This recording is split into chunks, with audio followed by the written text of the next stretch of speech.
Господь, время пришло, чтобы мы слышали и приняли Твое Слово. Ты уже пришел сюда. Ты здесь. Твоя могущественная сила здесь. Я прошу, чтобы Ты окунул нас в Твоей славе. Я прошу Тебя, Отец, чтобы пока мы будем говорить Твое Слово, чтобы наши глаза открывались. Чтобы наши разумения открылись. Чтобы мы приняли сердцем и духом то, что Ты даешь нам.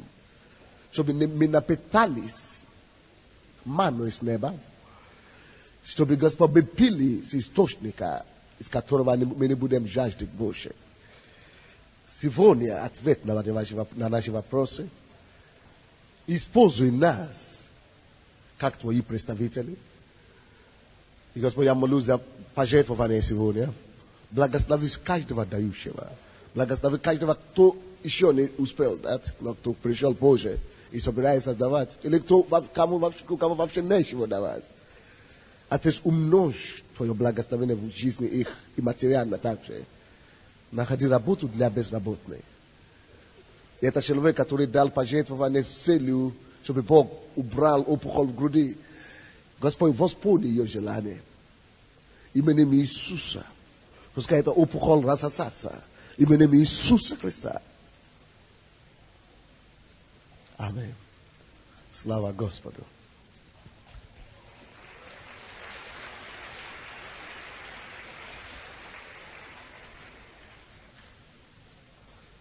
Я проповедую сегодня с первого послания Иоанна, 3 глава, 1 и 2 стихи. Откройте, пожалуйста, вашу Библию, если она у вас есть с собой.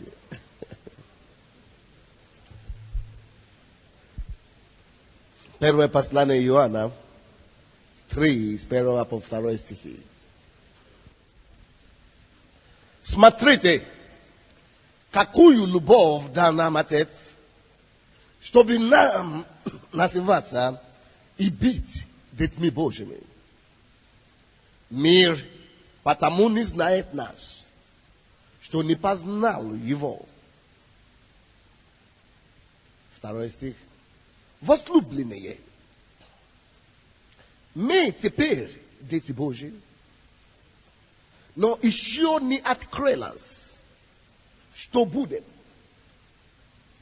Знаем только, что когда откроется, будем подобны Ему, потому что увидим Его, как Он есть. Я проповедую сегодня на теме, когда Он откроется. Напишите себе, важно, чтобы вы зафиксировали себе эту проповедь. Вам придется слушать ее 10 раз, 20, и это все равно будет мало. Пастор Сергей, который говорил о пожертвовании сегодня, он говорил о Духа Святого. Потому что я буду говорить тоже об откровении. Самое лучшее пошот и честь, который кто-то на земле может получить или принять, это тот почет быть названным и на самом деле являться ребенком, сыном или дочерью самого Бога. Это наивеличайшая честь. Если бы ваша папа был бы Леонид Кучма,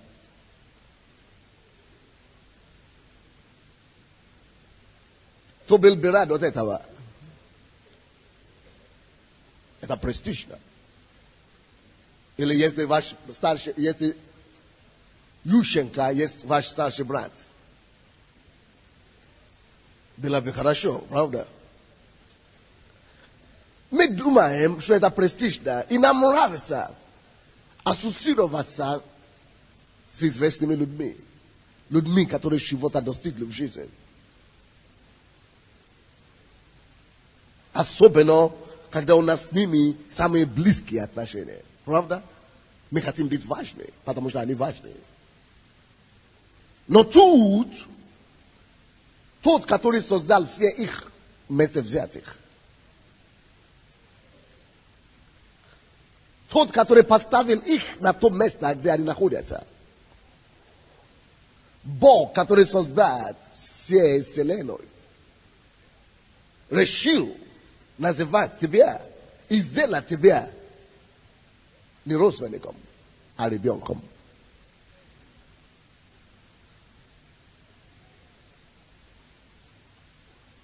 Вы не дети Клинтона. Вы дети того, кто больше Клинтона. Вы не дети какого-то президента или генерального секретаря. Вы дети создателя вселенной. Вот почему я сказал, это самая большая честь, которая может быть оказана человеку. Это то, что мы читали первый стих. Быть названным и на самом деле являться детьми Божьими. Так что, друзья, вы намного важнее, чем вы думаете о себе. Если кто-то имеет право ходить расплащенными плечами здесь на земле, то это мы с вами.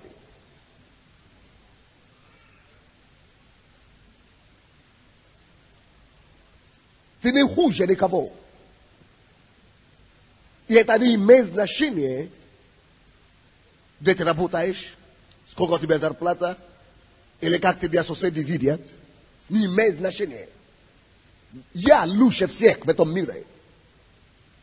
Единственные люди, которые можно сравнить со мной, только верующие. Остальные ниже моего класса. И не только я, весь тоже. Друзья, надо вам знать себя. Пока вы не познаете себя здесь на земле, вы всего лишь марионеткой в руке других. Но если можно и нужно быть марионеткой, лучше быть марионеткой в руке Бога.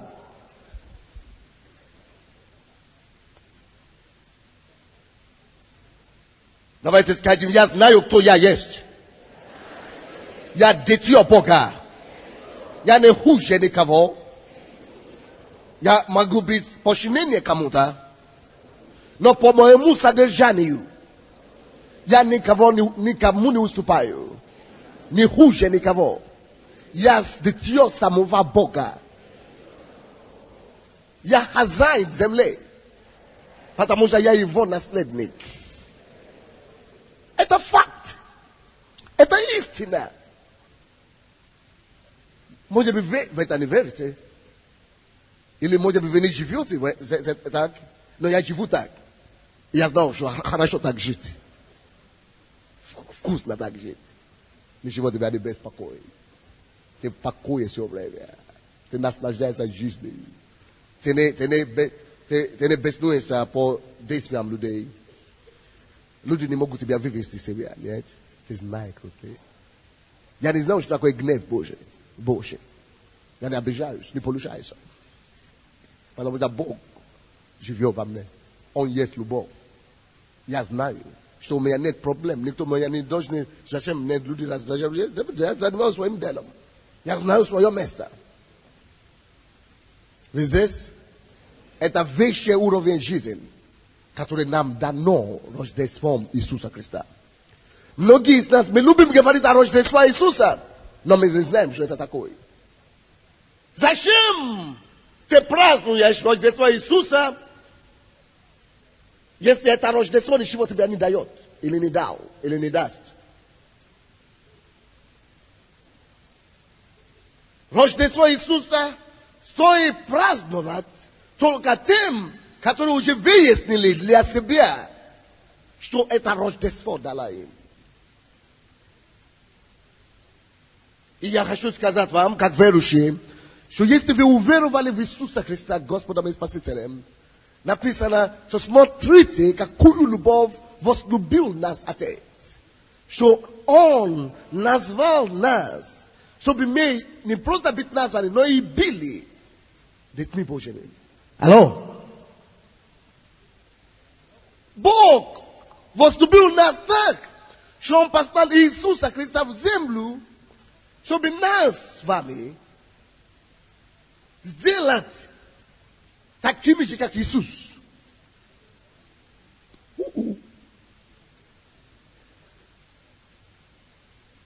Вот смысл Рождества, чтобы я мог стать такой же, как Иисус, таким же, как Иисус, детем Бога, сыном Бога.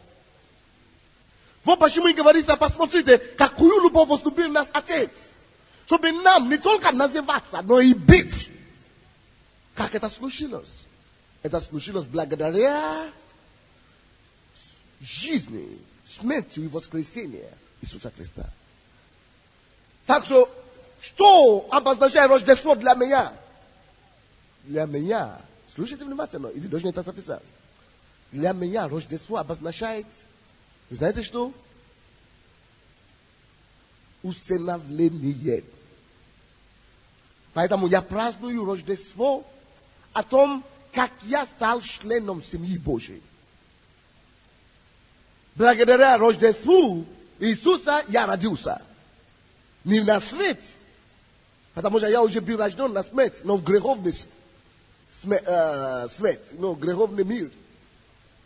Но благодаря Рождеству Иисуса, которое произошло во мне, в моей душе, я родился в Божью семью. Вот Рождество для меня.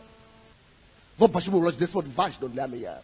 Если Рождество Иисуса не принесло вам Рождество в Божью семью, вы тратите свое время, что вы празднуете это праздник. Вы всего лишь тратите свое время. Первый стих говорит, смотрите, какую любовь дал нам Отец, чтобы нам называться и быть детьми Божьими. Мир потому не знает нас, что не познал Его. Посмотрите, мы стали детьми Божьими благодаря чему? Познанию. Потому что мы познали Иисуса, мы стали детьми Божьими, и потому что мир, наоборот, не познал Его, поэтому мир и нас не понимает. Познание имеет значение. Познание важно. Это месяц видения, это месяц познания, это месяц знания в нашей церкви. То, что ты знаешь об Иисусе, определяет, сколько наследства из этого общего дома придет к тебе. Если мы дети Бога, нас назваться и быть детьми Бога, Божьими, то мы есть, если дети в отношении имущества и обетования Бога. Наследники. Мы наследники, и слушайте меня внимательно. Иисус был первенцем в этой семье нашей. И Он пользовался всем имением Отца. Процветание, властью, силою, помазанием и все. У него все было. Потому что Он знал Отца очень хорошо. И написано, потому мир не знает нас. Потому что они не познали Его. Получается, что мы познали Его. Благодаря этому познанию мы стали детьми Его. Так? И в дальнейшем в вашей жизни, друзья, вы все обетование, все наследство, которое принадлежит детям этой семьи по праву, вы сможете все иметь, точно как Иисус имел все и владел всеми. Но это все будет зависимо от уровня вашего познания Иисуса. Тем больше вы будете познавать Его, тем больше высвобождается для вас наследство, которое детям принадлежит по праву. Сложновато, нет? Потому что написано, что мы дети Божьи. Смотрите, какую любовь. Но дети Божьи должны пользоваться благословениями наследства Отца. Евангелие от Иоанна 1:12. Евангелие от Иоанна 1:12. Посмотрите. Мы все знаем это место Писания. А тем, которые приняли Его, To jest was przyjęli Jezusa. A ten, który przyjęli Jego, wieruszym w imię Jego. To wierzy w imię Jego? Все. Это то, что делает нас квалифицированными получить наследство.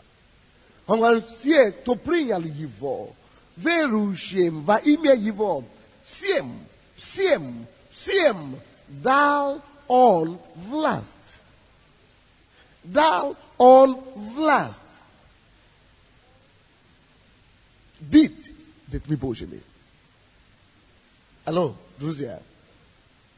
Тут мгновение, когда вы покаялись здесь, небо подписало чек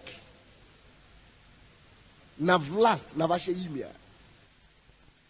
Чтобы вы начали употреблять властью ребенка Бога. Напишите это важно. Не просто слушайте меня. Потому что с каким значением и значительностью, с каким важностью вы будете принимать Слово Божие, определяет, сколько вера освободится в вашей жизни. Очень важно, чтобы вы принимали это слово внимательно.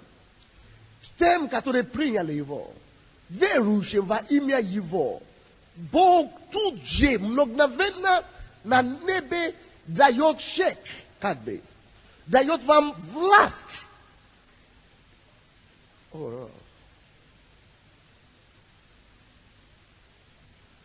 Быть детьми Бога. Идите сюда, два человека. Быстро.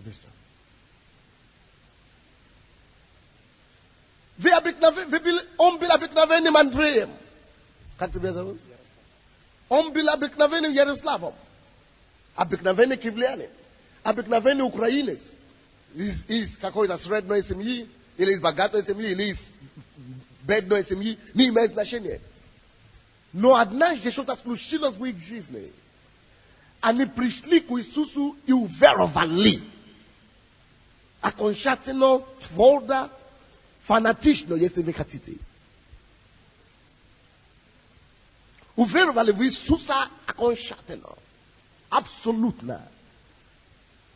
И приняли Его своим Господом и Спасителем, что мы будем служить Тебе как Господу. И как Спасителю я не отойду от Тебя. И когда Бог видит такое решение и такое посвящение, что Бог делает? Слушайте сюда. Бог тут же дает им свою фамилию. Дает им власть быть детьми Божьими. Бог одевает в них его костюм.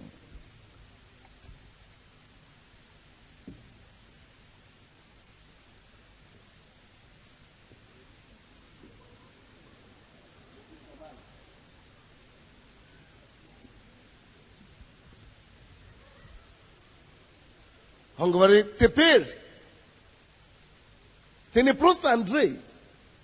Кроме того, что ты Андрей, ты еще имеешь достоинство скипетр. Власть дана тебе теперь. Быть всем, кем может быть ребенком Бога. А первый ребенок Бога это Иисус. Он пришел, чтобы показать нам пример, как быть и являться детьми Божьими, как должны жить дети Бога. И чем будут заниматься дети Бога. Поэтому, но обыкновенно, если бы он это не получил, не принял Иисуса, и он будет сказать, я тоже дети Бога, я тоже дети Бога, но ему не дана власть. Костюм у него остается тот же старый, тот же самый. Поэтому, какая разница мы можем наблюдать в жизни этих двух людей? Разница в том, что вся его возможность до сих пор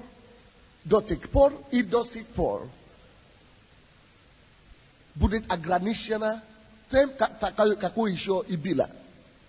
Обыкновенный человек, обыкновенный киевлянин, обыкновенный украинец. Не слушайте меня, он остается всего лишь Ярославом. Все. А этот, который тоже был таким же киевляном, обыкновенным Андреем, Потому что он принял Иисуса. Речь идет о вас. Я говорю о вас. Бог дает им власть. Не только называться. Потому что если он будет называться пустую, никто его не уважает. Если он придет к дьяволу и скажет, что я дитя Бога, никто не это ерунда. Его побьют. Если он придет к больному и скажет, во имя Иисуса, ничего не произойдет. Но здесь дана еще власть тому же, плюс тому же, который подтверждает это название и это звучание Дитя Божие или верующие. Власть быть детьми. Это власть делает нас. Это то власть, которую Бог неба дает. Делает нас детьми. Не то, как мы называем себя. А это власть дана всем, которые уверовали в Него и приняли Его. Алло! Но почему тогда мы с вами до сих пор еще ходим как Ярослав обыкновенный? Хожу в церковь. Я добавил еще один хобби. Своему многочисленным хобби. Я добавил всего лишь еще одно занятие. Своим многочисленным занятиям. Горе! Беда нам! Из-за непонимания. Непонимание. Вот почему он, допустим, может все еще оставаться жить как он. Если он не будет знать, что ему дана эта власть. Но с познанием, что я знаю, его отношение к жизни должно меняться. Его поступки должны меняться. Но я говорю, но я же был таким обыкновенным человеком в миру. Грешный, выпивал, блудил. Ну, как я могу быть детьми Божьими? В том-то и дело. Не ты должен стать детьми Божьими. Вот твой старый костюм там остался. Факт в том, что я дал уже тебе, не чтобы ты стал. Не надо стараться уже стать. Я уже дал тебе власть. Хочешь, не хочешь, ты уже уверовал, ты уже принял его, ты уже. Со всеми твоими недостатками. Ты уже. Я должен познать это, что власть неба быть представителем Бога, наследником Бога, на земле уже на мне. Получается, что если Бог Господня земля, и все, что принадлежит ей, я наследник этого Бога, значит, я здесь руководитель и владыка, хозяин, по праву, по причине власти, которая дана мне, я хозяин на этой земле. О, Боже мой! Пускай откроются ваши глаза во имя Иисуса. Он может не знать, что это власть уже там. Он будет ходить и страдать и мучиться как все. Это его проблема. Но Бог-то уже дал ему. Вот почему я говорю вам, братья и сестры, слушайте сюда. С этого года, с этого 2000 года, с этого Рождества, твое отношение к жизни должно измениться. Ты должен начинать ходить, как власть имеющий. Если ты даже не будешь ходить так, это твоя проблема, потому что все равно ты уже имеешь власть. Поэтому, друзья, что я ожидаю от вас в этом году? Благодаря познанию вы должны сиять. Бог говорит, восстань, светись, ибо пришел свет твой. Что такое свет? Откровение твое пришло. Что такое свет? Познание твое пришло. Познание чего? Познание того, что я знаю во Христе Иисусе. Написано, что мир потому нас не понимает, потому что не познали его, но мы познали его, поэтому мы стали и сделались детьми, благодаря тому, что мы познали. Теперь, кроме этого, вы еще и познали, что вы детьми, и что вам дана власть. Посмотрите, Иоанна 1:12. Всем, которые уверовали, всем, которые приняли его, дал власть. Друзья, слушайте меня. Вы меня замечаете?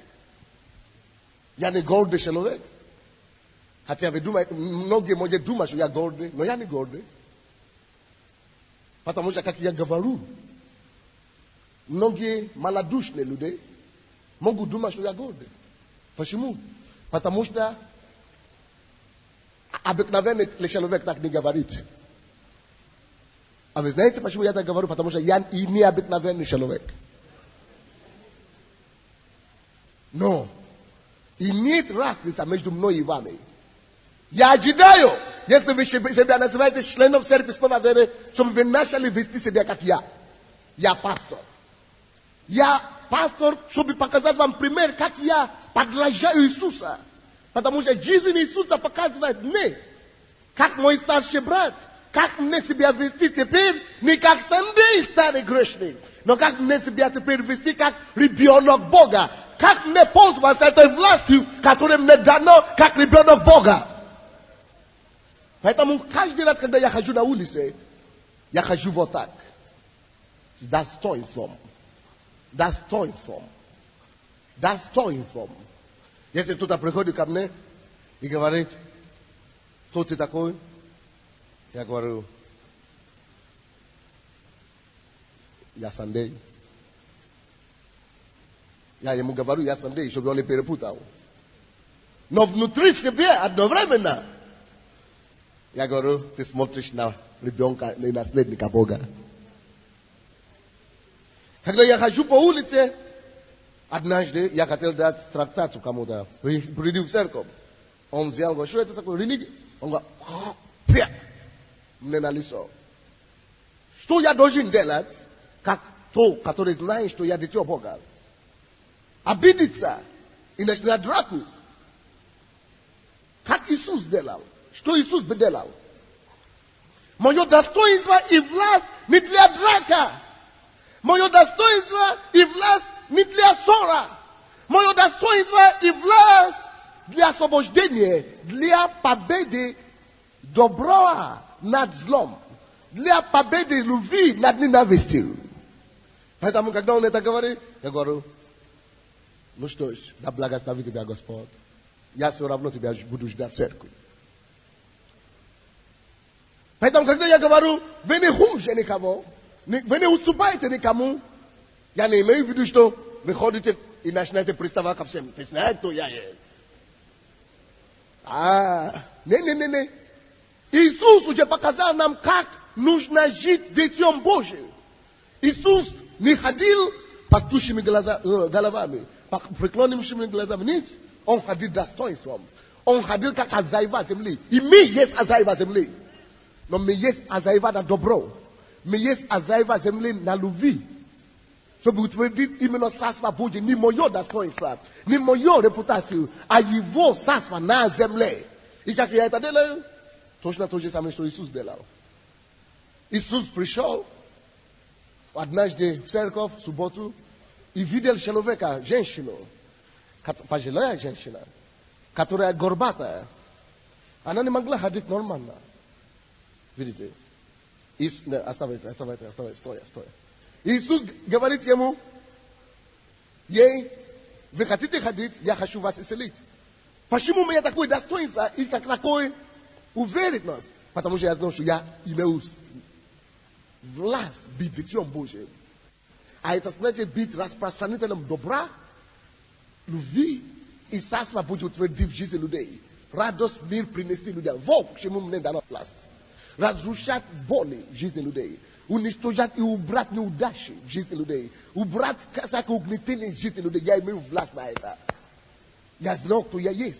И я этим я царю и царствую в этой жизни. Но вы не будете так поступать, если вы не будете знать, что делать с этой властью. Поэтому мы должны с вами изучать жизнь Иисуса. Мы изучаем жизнь Иисуса, как Он вел себя, как Он поступал, как апостолы поступали, и я подражаю их, потому что они мои старшие братья, чтобы так знать, как мне пользоваться властью. Не для отмщения, не для драка, но для добра. Поэтому я прихожу к сестре, я говорю, что с вами? Что вы с вами здоровы? Что у меня на самом деле, что со мной? Да. У меня очень сильная экзема. А почему вы не можете нормально ходить и стоять? Я плохо стою на ногах, не уверена в своих ногах. Я с палочкой хожу. А где ваша палочка? Ага, вот теперь вы пойдете без этой палочки сегодня. Я пришел. Да, я надеюсь. Я ваш освободитель. Я верю вам, я вам верю. Вот, слушайте. Я верю, что так будет. Вот. Я поэтому и пришел. Поэтому это то, что делали мои старшие братья. Петр и Иоанн. Золота нет у нас, серебро нет у нас, но то, что я имею, даю вам. Я ваш освободитель. Я ключ вашей счастью. И это не гордость, это факт. Видите, где разница? Это были бы гордость, если бы это парень плюнул на меня, я говорю, о, ты знаешь, кого ты плюнул? А, сейчас там ангелов позову. Это была бы гордость. Когда я ищу это ради моей счастья и моей, это самое. А теперь я повелеваю вашим ногам укрепиться. Я повелеваю вашим ногам укрепиться. И чтобы с сегодняшнего дня вы начали стоять на ноги уверенно. Буду стоять уверенно, я верю. Теперь идите со мной. Идите сюда. Идите сюда. Идите сюда. Идите сюда. Видите? Так просто. Без палочки. Продолжайте ходить. Да? Да? Да? Да? Без палочки. Видите как? Пройдите сюда. Уверенные, уверенные. Во. Во. Уверенные. Уверенные. Уверенные. Да? Она как Петр. Когда дует ветер, когда все нормально, она идет. Давайте, пошли, пошли. Видите как? Вы рады? Вы счастливы? Рада, я верю, что я... Видите, что Бог делает? Как? Да, Видите, что Бог делает? я вижу. Так что вы пойдете без палочки домой. Без палочки домой. А? Я сюда с провожатым пришла, с сестрой Наташей. Это вас привели, да? Да, вон в шляпке. Получается, что не только с палочкой, но еще с С лидером, да. сопровождением, Я да? боялась сама идти. Вот теперь вы уже не будете бояться. Я запрещаю этого страху сегодняшнего дня. Я освобождаю вас от угнетения дьявола. Это у вас были проблемы с венами. С венами, да. Да, вот, Расширение вен. вы же это не говорили, но Бог это сейчас не говорит. Да. Вот были проблемы с венами, и эти вены сейчас исправляются и корректируются. Поэтому вы дрожали вот так. Но сейчас все это восстанавливается. Я повелеваю венам восстановиться как власть имеющий. Именем Иисуса. Здоровье и крепость. Аминь.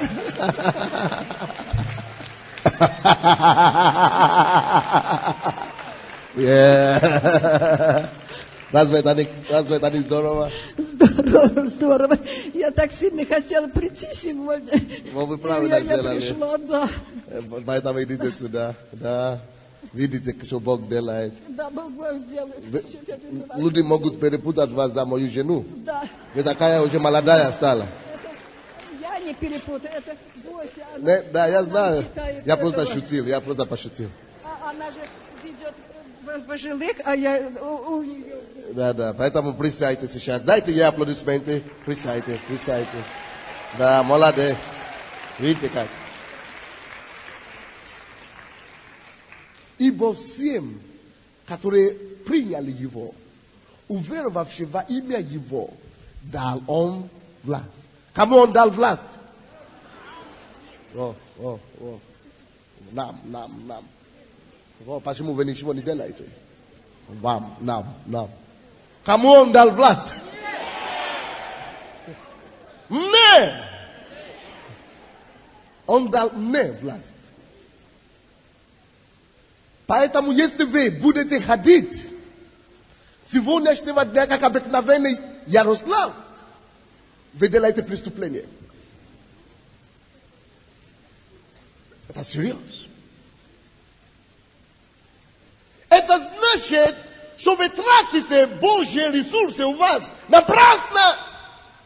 Это значит, то, что Бог мог бы дать другому, кто будет работать с этой властью и приносить избавление другим, вы это приняли и утаили. Вот почему Бог сказал этому человеку, который принял 1 талант и утаил. Бог говорит ему: ты лукавый и что там? И ленивый раб. Но лукавый и ленивый не имеется в виду ленивый физически. Потому что чтобы закопать почву, это значит, он что-то от тебя сделал. Non l'ennive, il le cave, il me tombe. So on n'est pas viril. Bogu. On n'est pas viril, Bogu. Vous pas le cave. On n'est pas viril, Bogu. On n'est pas viril, Bogu. Kemte Boudesh. Verne. Verushi. Verne rab. To yes verushi rab. Ili le cave rab. Kemte Boudesh is vous. Verushi mu, ili le cave mo. Što tako je vera? Это значит, я все равно это сделаю, я уверен, что это произойдет, даже если не придется отдать свою жизнь за это дело. Я знаю, что пускай я умру, но это произойдет, все. Вера, которая делает чудо, это когда вы сможете говорить на риск самого себя, на риск своей репутации, на риск своей жизни. Я отдаю жизнь за это, что это будет, это сделано все. Умру, значит, сделано все. Только не сомневаться и не грешить против Бога в этом. Потому что всякое то, что не по вере, это что? Рождество Иисуса, что это мне дано? Усыновление. А всякий, кто есть сын Бога, что он получил? Ну, если бы Бог отдал ему этот пиджак, власть. Говорю, я даю тебе власть быть детем Божьим. И он это даже не знает, не замешает. Как он будет жить, как он жил бы? Обыкновенно, как Ярослав. Или вы не согласны? Если он не знает, он не мог верить, что у него есть, он не мог пользоваться. У тебя наследство в Божьем банке. У тебя наследство в твоем небесном доме. Но ты будешь черпать больше и больше власти, больше и больше возможностей в зависимости от того, один не мой пиджак, в зависимости от того, насколько ты будешь познавать Иисуса. Почему? Потому что Он есть пример. Человек, который первый владел этой властью, надо познавать его, как Он пользовался этой властью. Поэтому мы читаем Библию. И другие люди, которые в Ветхом Завете, в Новом Завете, которые были представителями Бога на земле. Вы меня понимаете, не? Вот почему познание дороже золота. Золота нет у нас, серебро нет у нас, но то, что у нас есть познание о том, кто мы есть. Если ты будешь знать себе, ты самый богатый человек на земле. Если ты обнаружишь, кто ты обнаружишь себя, ты самый счастливый, самый богатый, самый свободный человек на свете. Поэтому я свободен. Как хотелось бы, чтобы просто взять и положить вам то, что у меня в сердце. Я не смущаюсь, я не переживаю, я не плачу, я не рыдаю, я не... Жизнь становится сладкостью. Всегда, вы видите, когда вы говорите со мной, люди возмущаются, я говорю, спокойствие, что там? Что там? Я знал, что за мною стоит власть. Эта атitude есть у вас! Давайте мы скажем, я дитё Бога. Вот такую возлюбил меня любовь, вот такую любовь возлюбил меня Отец. Что я назван Дитем Божьим. И я не просто назван, я есть Дитё Божье. Это ребенок Бога, женщина, спасибо. Ее положили в реанимацию, оперировать. Она говорит им, врачи. Она стала сама успокаивать врачей. Что вы думаете? Врачи, успокойтесь, не переживайте за меня. Что касается меня, со мной будет все в порядке. Все будет в порядке со мной, успокойтесь. И у нее начали брать анализы. И все анализы начали показывать положительные. И ее дежурный врач сказал, невозможно. Участковый врач говорила, теперь я знаю, верь твоему Богу теперь. Начни молиться Ему, благодари только Ему, потому что только Он мог бы тебя спасти от такого беда. Что это такое познание? То я, и что, чем я насыщен. Поэтому он говорит, что мы его Mir nie znает нас, но мы знаем что-то. К Римлянам 8 глава. К Римлянам 8 глава. Скажите, слава тебе, Господь, что Христос народился, чтобы я сам мог стать такой, как Христос. Вау, это удивляет вас.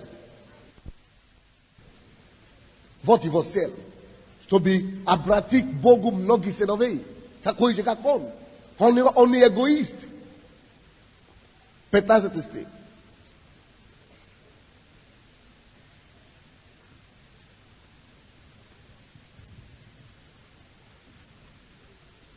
Скажите, Бог, Иисус не эгоист. 15 стих написано. Потому что вы не приняли духа рабства. Скажите, я больше не буду рабом, ни болезням, ни зависимостью. Именем Иисуса я сегодня стану свободным. И моя жизнь будет зависеть только от Господа. Ибо, согласно Римлянам 8 глава,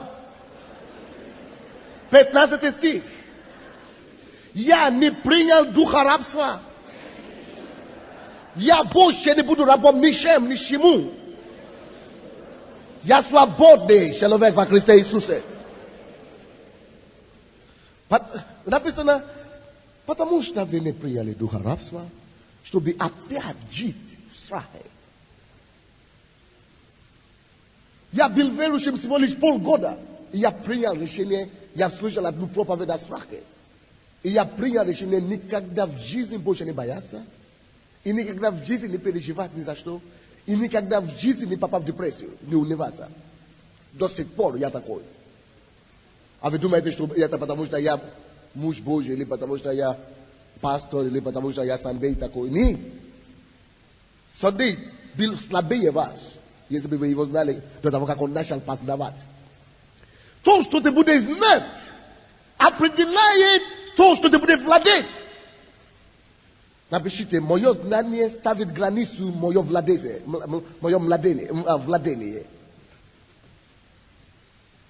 Мое знание определяет границу моей победы и моего владения.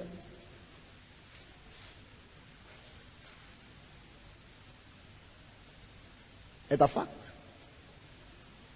То, что ты знаешь, определяет, что ты будешь иметь. Допустим, здесь написано, мы с вами уже приняли духа не рабства. Для меня, это сделано для меня одну вещь. Я принял решение. Господь, я никогда не буду в зависимости ни от чего. Раньше я очень любил смотреть телевизор. Потому что, когда я был журналистом, студентом, это обязательное занятие. Вы должны читать газеты, вы должны смотреть телевизор. И я уже привык к этому, чтобы смотреть новости, это самое. И потом... Но потом я видел, что я стал зависим от этого. И каждый раз я упражняю себя. Иногда смотреть, иногда не смотреть. Я люблю очень кушать шоколад, сладкое, такое молочное. А потом я начинаю обнаружить, что когда я кушаю 2 месяца подряд, моя жена начинает говорить, это шоколад там уже закончился, я уже поел. Я делаю перерыв на какое-то время. Почему? Потому что Бог мне говорит, что я не принял духа рабства. То есть я не должен быть зависимым ни от чего. Ни от фильмов, ни от телевизоров, ни от газет, ни от романов. Я могу быть зависим только от Бога. Единственная зависимость, которая будет до смерти. Напитаться знания Бога, жить с Богом, молиться Богу. Но зависимость от чего-то земного, если еды, пускай не буду кушать. Если какое-то удовлетворение физическое, пускай не будет. Потому что мы освободили от страха. Поднимите свои руки, скажите Богу, что ты больше не очень быть зависимым ни от чего. Помолитесь Богу. Попроси у Бога, чтобы Он убрал всякую еще зависимость, который оставит свои жизни. Сейчас.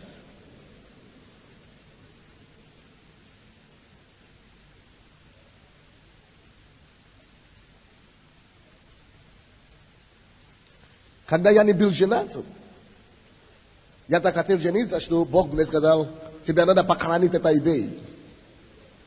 Когда ты забудешь о женитьбе, тогда это все начнется прорываться. Я говорю, я понял. Я написал список, все то, что я хочу, и я забыл об этом. Перестал переживать. Начал жить с Богом. Вот тогда все это начинает сбиваться. Не будь зависимым, ни в мыслях, ни от чего. Мы не приняли духа рабства. Вот это значит познание. Иисус, вот почему Он был свободен. Он знает что-то. Вот почему вам надо принимать больше слова Бога, чтобы познавать больше, чтобы каждый день могли знать, как больше быть похожим на дитё Бога. Чтобы вырастать, чтобы возрастать. В образе Бога. Образа дитё Бога. Пользоваться властью Бога, которая вам дана. Потому что вы не приняли духа рабства, чтобы опять жить в страхе, но приняли духа усыновления, которым называем Ава, Отче. Ава, Отче. Ава, родной отец. Мы называем Богу и обращаемся к Богу как родной отец сейчас. Пускай твоя молитва изменяется. Мы приняли не духа рабства, чтобы быть рабом, и чтобы быть в страхе перед Богом. О, я боюсь, я загрешил. Ерунда.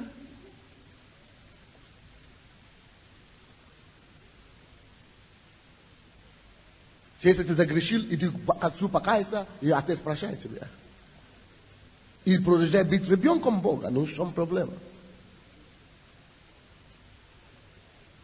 А если это ты уже будешь зависимость от греха, значит, ты уже не в зависимости от Бога, значит. Но оставайся в зависимости от Бога и живи с Ним нормальной жизнью, не в страхе. Отношения у нас строятся не на страхе, а на любви. Отцовское отношение. Он учит нас быть подобны Его. Во всем деле. Вы здесь со мной? Однако же, посмотрите 14 стих. Написано другие слова. Ибо все водимые Духом Божьим суть чего? Сыны Божьи. В 15 стихе написано, что мы приняли духа не рабства, а усыновление. Мы дети, дух усыновления. Мы можем называть Ава Отче. Дух усыновления делает нас детьми. А 15 стих, 14 стих, для того, чтобы быть водимым Духом Божьим, нужно нам вырастить от детства в Боге, от ребенка Бога, сына Бога.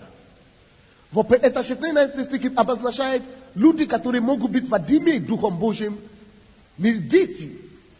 Вот почему вы не можете делать некоторые вещи, которые я делаю. Не потому что вы не такие же дети Божьи. Мы все дети, но дети отличаются от подростков. Подростки отличаются от старших детей. Поэтому здесь не написано, что всякий водимым Духом Божьим ребенок Бога. Нет. Сын. Только люди, которые выросли из возраста ребенка на возраста сына, подростка хотя бы, они могут быть водимым Духом Святым. Они знают, что Дух Святой хочет. Они знают мнение Бога. Они живут с Богом. Они советуются с Ним. Это как Иисус Христос. Исайя 9:6. Давайте откроем быстренько. Исайя 9 глава 6 стих. Я вам подтвержду это слово. Я еще подтверждать вам это слово. Исайя 9 глава 6 стих. Ибо младенец родился нам. Это об Иисусе. Иисусу все равно пришлось пройти этот процесс. Младенец родился нам, сын дан нам. Обратите внимание на слово младенец. Как получается младенец?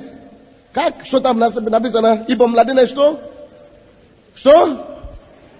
Родился. Младенцы как приходят? Рождаются. Это как вы. Вы родились. deti Boga. Благодаря рождению Иисуса. Аминь. Мы родились. Но дальше написано, младенец родился нам, а потом следующая фраза уже говорит совсем по-другому. Сын как? Дан нам. Потому что сыновья не рождаются.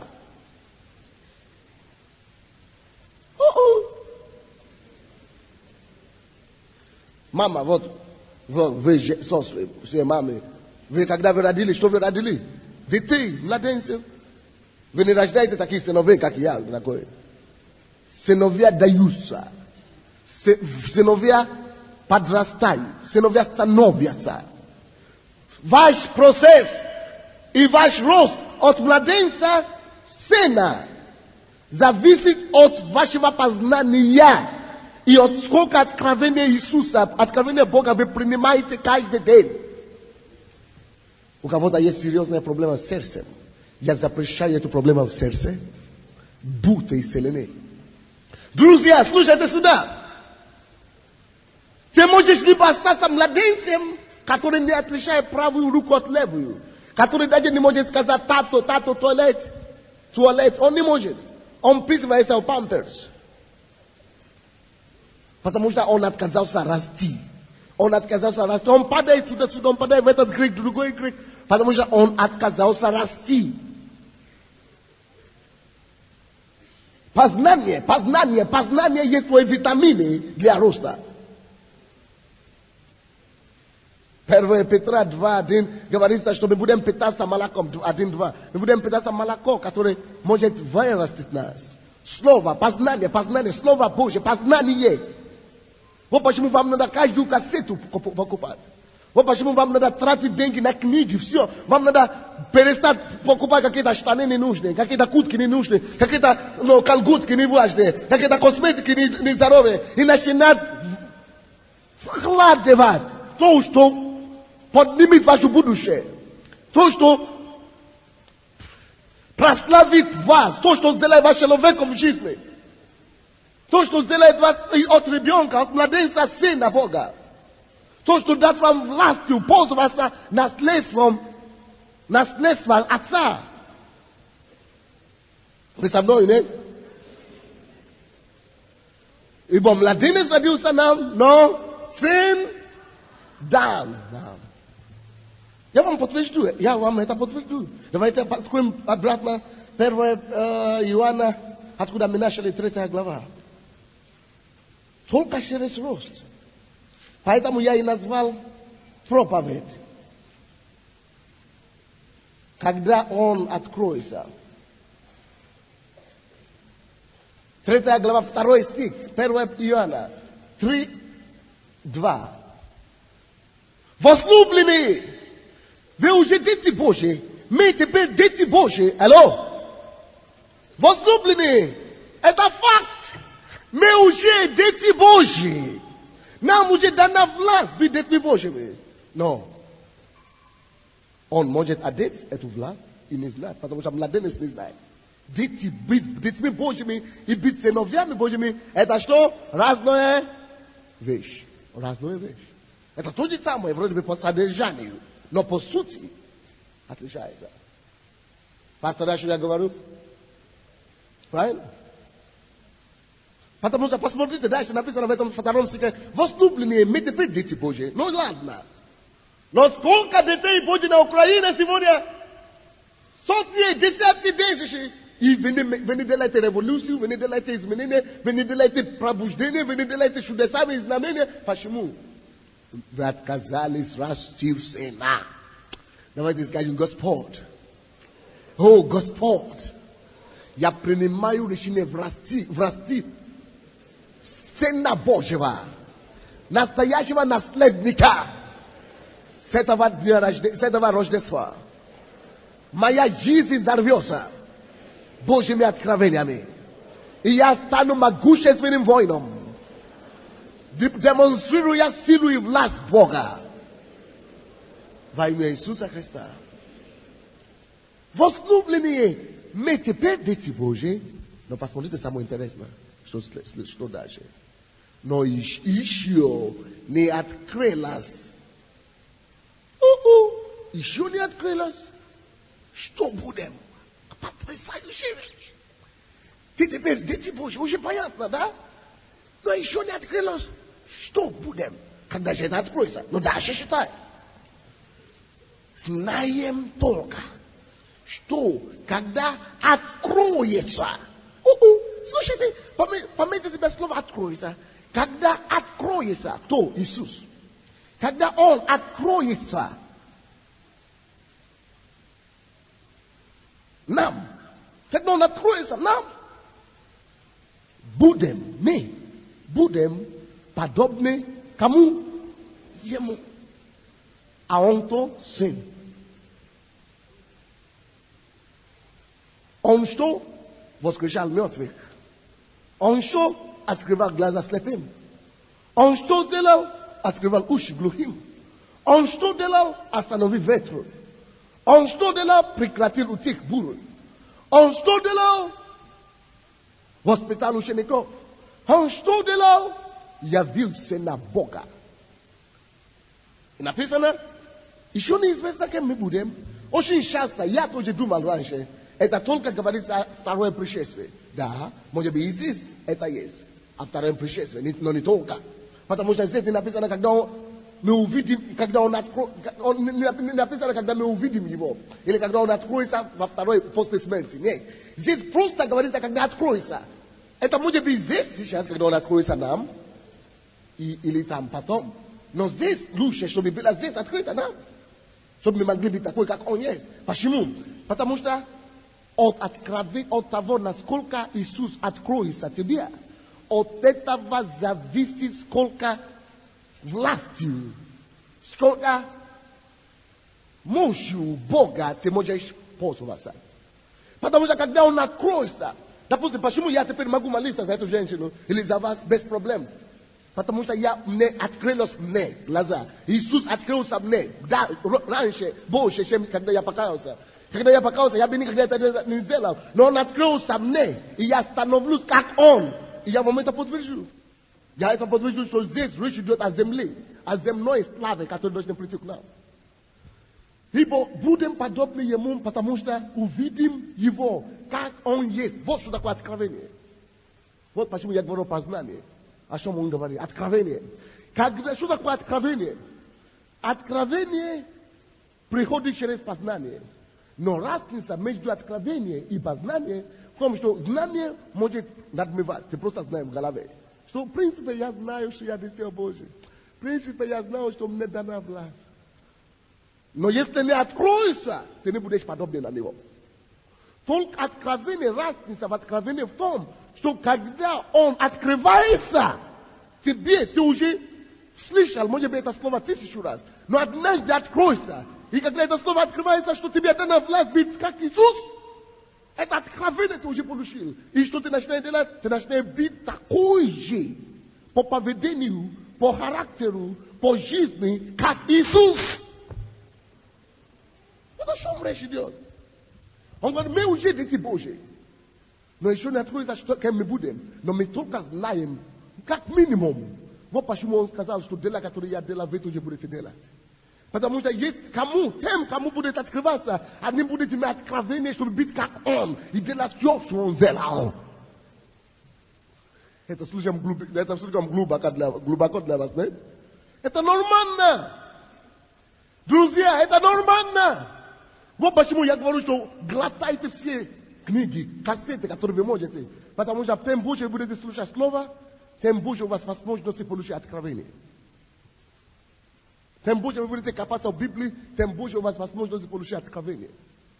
Вот в чем дело. А когда вы в церкви, в такой церкви, вам легче еще, потому что откровение, которое я получил, они переходят на вас.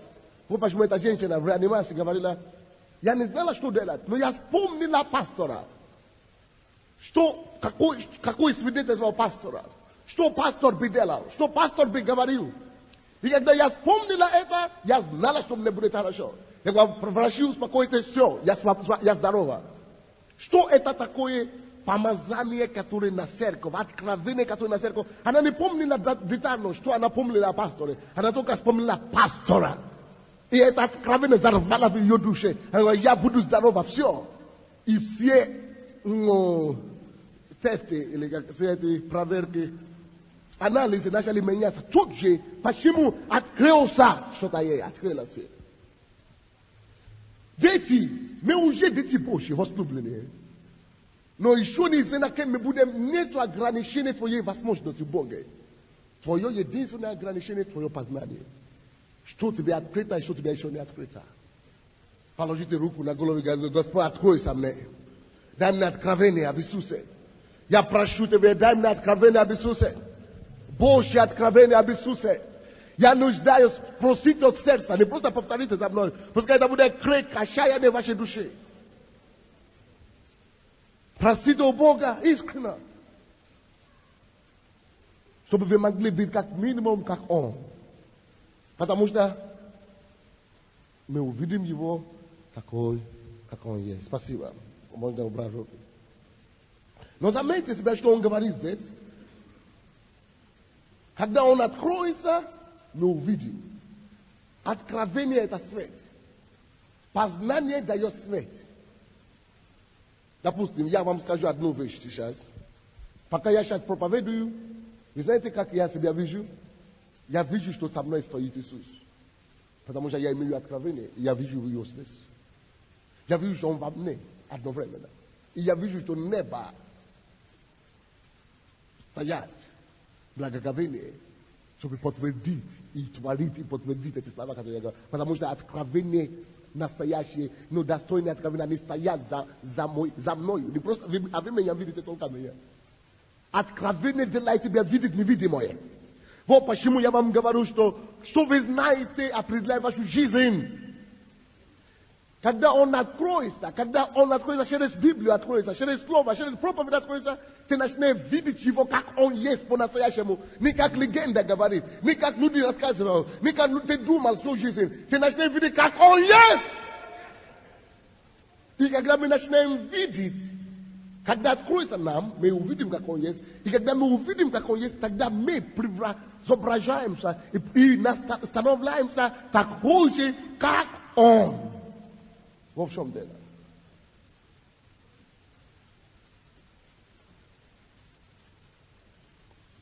Скажите кому-то: ты такой же, как Иисус.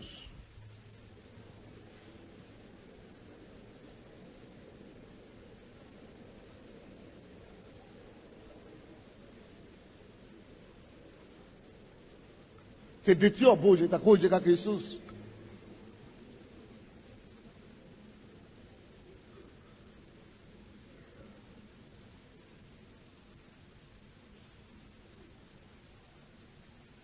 Галатам 4 глава.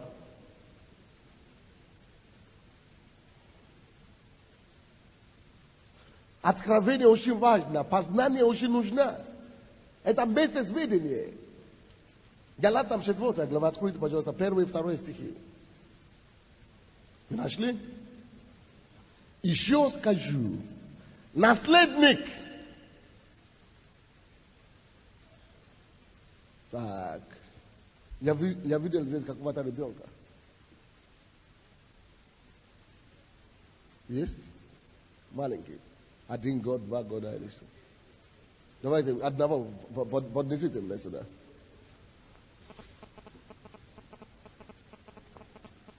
Посмотрите сюда, пожалуйста. Смотрите эту Библию, Галатам 4:1. Еще скажу, наследник, доколе в детстве, слушайте внимательно, доколе в детстве ничем не отличается от раба. Ничем не отличается. Не смотрите на детей, смотрите на меня. Смотрите в Библию. Это слишком важно для вас, чтобы пропустить. Вы вдвоем останетесь здесь. Наследник, доколе он в детстве, ничем не отличается от раба. Хотя он и господин всего. Почему это так? Если он господин всего, дай мне его. Подними его. Как его зовут? Как его зовут? Как тебя зовут? Серафим. Вот смотрите сюда. Серафим, допустим, да, родители. Хорошо, допустим, это Аве, да, родители. Иди сюда. Скажем, что это его старший брат. Скажем, что у родителей, иди сюда, с моей правой, с левой стороны. Скажем, что у родителей машина есть, что еще есть, квартира. Дача там, не знаю, вилла, может, какая-то, яхта. Хорошо, и они оба дети одного отца. Ну, Серафим всего лишь сколько лет? 2 года. Теперь считайте первый стих вслух.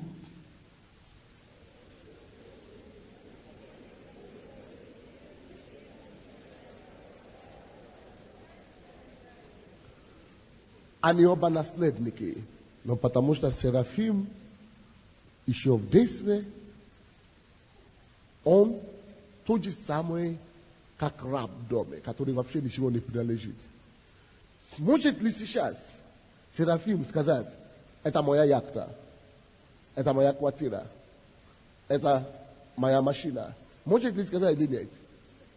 Не может. А он может. Слушайте меня внимательно. Это история вашей жизни. Многие из вас, вы отказали расти в Боге. Нету познания, нету пищи, вы не кушаете. И вы остались вот такими. Хотя вам принадлежит и всего. Вы господин всего. Вы цари земли, а вы ходите как раби земли. Вы судьи земли, а вы ходите как осужденные земли. Вы священники света, а вы ходите как попрошайники Сиона. Вы соль земли. Вы должны дать вкус людям, а вы ходите как разочаровавшие и депрессионные. Вы соль земли. Вы должны сохранить мир от расположения, а вы сами расположены всякими грехами и беззакониями. Кто-нибудь слышит меня? Что нужно Серафиму, чтобы расти? Он должен кушать нормально, питаться, следовать, учиться и жить с родителями, учиться у них, жизнью и время. Он не останется на одно время. Время от времени, время и нормальное питание его делает взрослым. И когда он станет из младенца, который родился нам, и будет кушать нормально, и будет питаться нормально, тогда он будет получать откровение об Иисусе. И он увидит его, как он есть, и тогда он сам станет как Иисус. Иисус наш старший брат. И единственная разница между нами и вами, потому что то, что он знает. Мы должны расти и получить откровение, как он есть. Когда мы увидим его через откровение, тогда мы будем подобны делать то же самое, что он, Иисус, делает. Почему мы должны кушать, мы должны молиться, мы должны искать откровение, когда он откроется. Читайте еще раз, да, возьми его. Давайте еще будем читать еще раз 1 и 2 стихи. Галатам. Еще скажу, наследник, доколе в детстве ничем не отличается от раба, хотя и господин всего. Скажите, я господин всего на этой планете. И я отказываюсь от духа рабства, от духа младенчества. Я буду расти любой ценою. Я буду кормить и питаться Божьим словом любой ценою. Пока я не начну пользоваться моей властью, как наследник Божьего царства. 2 стих говорит, он подчинен попечителям и домоправителям до срока особо назначенного.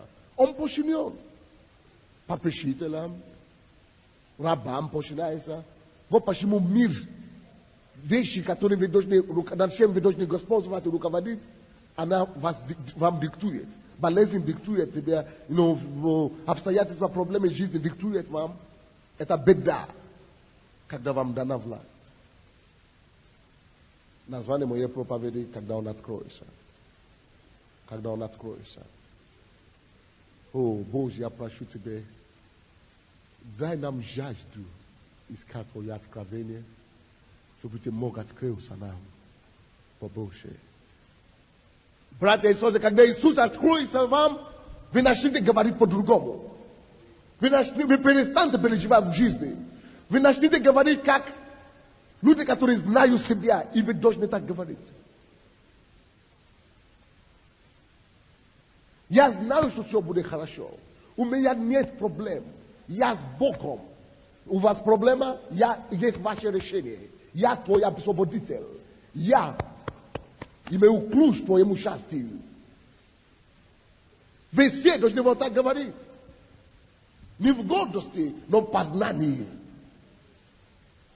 О, Боже мой! Вот почему Рождество? Потому что младенец дал нам, но сын дал. Но младенец родился нам, но сын дал нам. Вы можете стать с кем хотите в этой земле через познание Иисуса. Аминь. Давайте двинемся к финишу. 1 Коринфянам 2:6.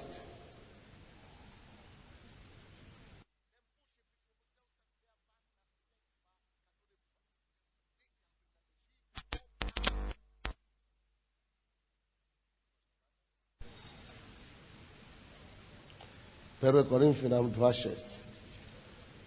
Вам понятно, о чем мы говорим, нет? Вы принимаете? Если Мессия станем таковыми, Украина изменится. Просто страна взорвется, все. Благодаря детей Божьих, которые знают, кто они такие. Мы будем своими молитвами контролировать то, что происходит в мире. Мы будем останавливать наркоманию своими словом наших уст. Словом своих уст мы будем запрещать алкоголизм. Словом своих уст мы будем разрушать всякое мучение, всякие боли, всякое беспокойство, всякое беззаконие, всякое угнетение. Только потому, что мы будем знать, что если я скажу, так и будет. Небо будет подтверждать наши слова. Ангелы будут бегать за нами, чтобы исполнять наши слова. Потому что мы будем знать, как жить, как Иисус жил, мы будем подражать Его, мы будем Его знать и будем такой же, как Он. 1 Коринфянам 2:6-7. 6 стих. Мудрость же. Это есть мудрость Божья, друзья. Мудрость же мы проповедуем между совершенными. Но мудрость не века этого. Это люди не могут понять то, что мы говорим сейчас. В университете такие мудрости не учат. Миру никогда не спотыкался на такие мудрости. Мудрость не века этого. И не власти века этого приходящих. 7 стих. Но проповедуем премудрость Божию. Тайную премудрость. Друзья, мы живем в последний день, когда Бог открывает нам тайну. Тайную премудрость, сокровенную премудрость, которую предназначил Бог прежде веков славы нашей. Друзья, теперь поднимите ваши глаза и смотрите на меня. Особенности этого времени, которое мы живем, заключается в том, что в это время и в этот час, это есть последние дни, последнее время перед приходом Иисуса.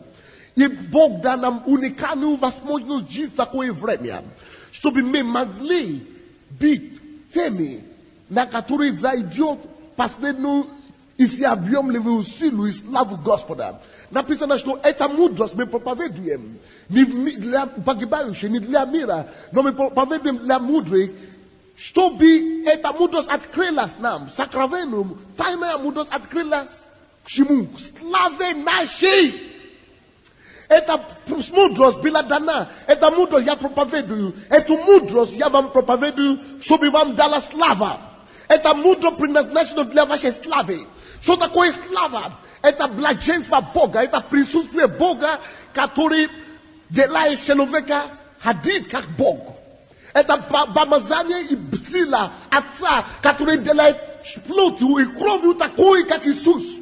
Что такое слава Божья? Это то, что воскрешает мертвых. Это то, что пробуждает неизлеченную болезнь. Это то,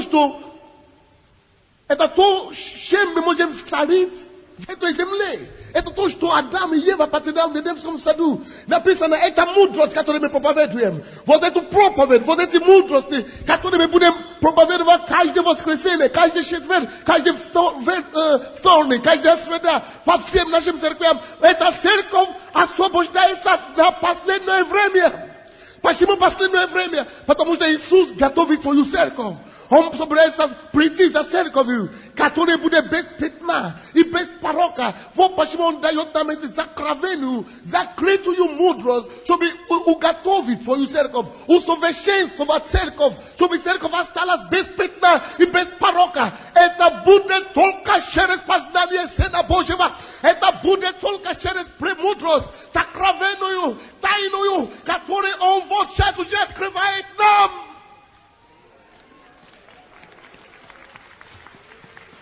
Друзья, я говорю вам по познанию и видению, которое я вижу. Я вижу что-то. Я вижу, что будет. Я вижу, что каждый из вас, каждый из вас, кто примет эту мудрость, кто будет принимать Иисуса, кто будет познавать и копаться Бога, вы обнаружите, что вы будете возлагать руки на спида, на нового спида, и спид исчезнет. Вы увидите, что вы положите руку на больного рака, и рак исчезнет. Вы увидите, что обстоятельства будут преклоняться перед вами. Солнце остановится, если надо.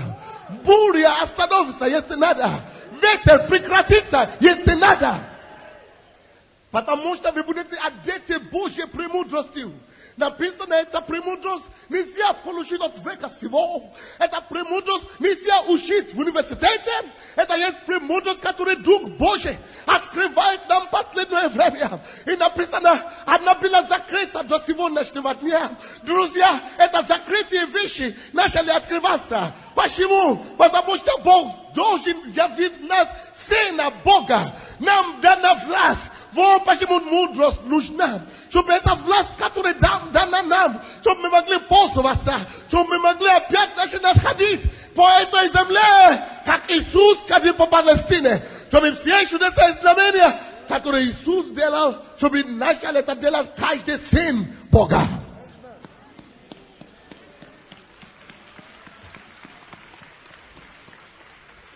Это премудрость дана нам. Посмотрите, это 7 стих еще раз. Какой цели? Славе нашей. Всей славе. Всей славе. Всей славе. О, Бобокеле Бория Макемондо Мохоба Бабая. Я жду слава. Я жду слава. Я жду славу Бога. Я жду славу, которая была на Иисусе. Это моя слава. Славе вашей. Славе вашей. Славе вашей. Славе вашей. Славе вашей. Славе твоей. Это слава была на Иисуса. Вы помните Евангелие от Иоанна, 17 глава, 4-5 стихи. Он говорит, Господь, я прославил Тебя той славою, которую Ты дал мне в начале. Эту славу я прошу Тебя тоже, 17 стих или 22 стих. Дай им эту славу. Эта слава благодаря этой славе Иисус мог делать то, что Он делал. Он говорит, что Ты дал ему эту славу. Вот наша годовщина 3-я. Но следующая, с 3 по 6 февраля будет посвящена славе. Я буду проповедовать все время о славе этой. Как вы можете быть оденуты в этом? И это придет он как через премудрость. Он говорит, почему открывается нам эту премудрость? Почему она была тайна, сейчас открывается? Почему она была сокровенная, сейчас откровение приходит? Что быть одет на славе? О, Господь, я верю в Тебя. Что здесь сидят люди, мой Бог, которые одеты в славе Иисуса, которые будут делать то, что делали деяния апостолов, которые, Господь, пойдут и поднимут руку, и, Господь, исцеление придет именем Иисуса. Я верю, что люди здесь сидят, которые скажут, серебра у меня нет, золота у меня нет, о, но то, что я имею, даю Тебе во имя Иисуса Христа из Назарета. Встань и ходи. Slave nasze. O, poszeknite ta słowa nasze. Slave nasze. Wasza судьба изменится в этом тысячелетии. В этом 2000 год вы забудьте о том, кто вы. Николай, Андрей, Саша, Володя и так далее. Вы станете суперчеловеком, сверхчеловеком. Вы будете одеты силою Бога. О, вы будете украшены мудростью Бога. О, Божья красота будет видна на вас. И вы будете ходить с небом, с вами присутствующим. Слава неба зайдет на вас. Написано, иная слава человеческая. Когда вы были просто человеком, у вас была иная слава. Слава наркомана, слава проститутка, слава грешника, слава больного. Но иная слава небесная. Братья и сестры, мы выкидываем славу человеческую. Мы выкидываем славу земную. И мы начинаем одеваться в славу небесную. Что такое слава небесная? Слава небесная — это та слава, в которой ходил Иисус. Мы забудем, что мы есть Наташа или Володя или Оксана. Мы начинаем больше видеть, что мы есть представители неба, дети всемогущего Бога.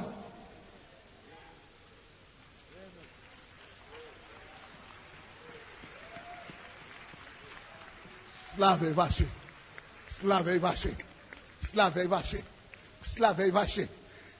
Славе ваши, славе ваши, славе ваши. Мы войдем в автобус. Даже наша походка скажет людям о чем-то. Даже наша походка скажет людям о чем-то. Мы улыбнемся, и мы будем как магнит для людей. Люди прилепутся к нашим зубам. Так что если у вас еще какие-то старые золота стоят, поменяйте их на новые. Потому что красота Сиона будет видна на вас. Если у вас нет зубов, поставьте какие-то. Потому что красота Сиона будет на вас. Мы начнем говорить, и люди ухватятся за наши одежды. И скажут, кто вы такие? Откуда вы пришли? Откуда вы ходите? Мы хотим следовать за вами. Поведите нас в вашу церковь. Вот что будет. Вот что будет. Вот что будет. Вот что будет. Вот привилегия, которую Бог дает нам. То, что мы живем в этот час и в это время. Это уникальное время в истории человечества. Деяния апостолов, 2 главе. Они думали, что они жили в последнее время. Они сказали, что последние дни зайдет Дух Господень на рабов, на рабин, на пожилых, на молодых. Не важно, кто вы, пожилой или молодой. Не важно, кем вы работаете, уборщица или учительница. Не важно, кто вы по должности. Не важно, сколько вы зарабатываете. О, ибо Господь в это последнее время изльет Духа Своего на всякую плоть, на всякую плоть, на всякую плоть, на всякую плоть, на всякую плоть. И не будет иметь значения, кем вы работаете, где вы, сколько вы получаете, что вы имеете, или чего вы не имеете. Единственное, что будет иметь значение, живет ли Иисус в его сердце. Единственное, что будет иметь значение, это то, насколько он знает своего Бога. Единственное, что будет иметь значение, это то, что вы знаете. Вот почему я говорю в этот день и в этот час, что вам нужно гнаться за знанием, познанием Христа. Потому что только через познание приходит премудрость Божия. А премудрость Божия, она сокрытая. Она не валяется на улице. Она не валяется направо или налево. Вы должны его найти, разыскивать, выкопать. О, через познание, через откровение Духа Святого, через того, что вы копаете в Иисуса, вы ищете его лицо. Днем, ночью, кассетах, книгах, во всех продуктах, которые говорят о последней славе, о последнем помазании. Все наши проповеди в этой церкви, либо в душевной церкви, либо в центральной церкви, они будут перепутаны, они будут напитаны с этой славой. Потому что мы уже были на горе с Богом. Мы уже были на горе преображения. Вы помните, мы уходили на 10 дней. Мы там не пошли играть. Мы там пошли искать Бога. И Бог открылся нам. Мы знаем, чем мы будем жить. Мы знаем, как мы будем ходить. Мы знаем, какая сила будет действовать через нас. Мы знаем, какую благодать Он дал нам. Мы знаем, как Его слава звучит. Как Он выглядит. Мы будем говорить, и ангелы будут бегать туда-сюда, чтобы исполнять наши слова. Каждое слово, которое будет выходить с кафедры, любой из этих церквей, вам нужно купить, глотать, кушать и жить ими, пока не дойдет до вас. Потому что вы должны стать сверхъестественными людьми. Вы должны превратиться в силу Божью, власть имеющую. Вы начнете стать такими, как мы все. Мы с вами и нас будут знать, как владыка земли. Мы будем владыкой земли. Мы будем управлять. И от наших слов будет зависеть, что произойдет на этой планете и что не произойдет. От нашей молитвы будет зависеть, что произойдет и что не произойдет. Вы здесь со мной? Вы здесь со мной? 1 Коринфянам 15 глава, 47 по 49. Кто-нибудь откройте мне. 1 Коринфянам 15 глава, 47 по 49. О, слава Тебе, Боже, что Ты дал нам право жить в это время. Слава Тебе, Боже, что я живу сегодня. Друзья, может быть, вы думаете, ну, хорошо, пока я слышу вас, то все хорошо. Но когда я просыпаюсь утром, я себя не чувствую как соли. Я себя не чувствую как света. Я себя не чувствую как царь земли. Алло? У меня ребенок 2-летний. Он мой наследник. Несмотря на то, что он еще маленький, он кушает, он кормится, он стремится. И сейчас, когда первый раз я ему говорил, Фарес, иди ко мне. Он пошел, делал один шаг, но на втором шагу он упал. Поэтому не бойтесь пробовать ходить в этой силе. Не бойтесь, потому что боязнь – это как раз предверник дерзновения. Если вы боитесь, это значит, что что-то собирается произойти. Если вы боитесь и вы ломаете эту боязнь, вы становитесь дерзновением, и сюда происходит. Поэтому страх – это норма. Это то, чем вы должны учиться дерзновению.